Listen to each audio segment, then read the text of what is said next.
దోసకాయ మొన్న సాంబార్ చేసినప్పుడు గింజలు వేయొద్దని ఇందులో వేసాను. ఇందులో ఈ చెట్లు వచ్చేసాయి. ఇంట్లో వచ్చేసాయి, బాగానే వచ్చాయి చాలా. యాక్చువల్లీ నిన్న 2 కాయలు తెంపాము, కాయలు కూడా వచ్చేసినాయి 2. సూపర్ ఉంది.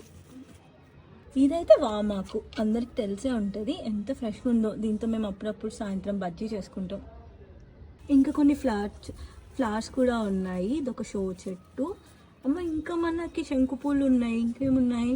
షో ఫ్లవర్ చెట్టు. చూడండి ఇవంతా ఫ్లవర్స్ అన్నమాట. ఇది వచ్చేసి డిసెంబరాలు అంటారు. మీరు ఎంతమందికి తెలుసు? ఇది నాకు చాలా ఫేవరెట్ ఫ్లవర్ అనమాట. ఈ సీజన్లోనే వస్తుంది.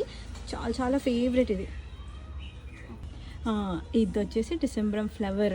వీటితోటి పూలమాల కట్టుకొని పెట్టుకుంటే నాకు చిన్నప్పుడు భలే నచ్చేది కదా మమ్మీ.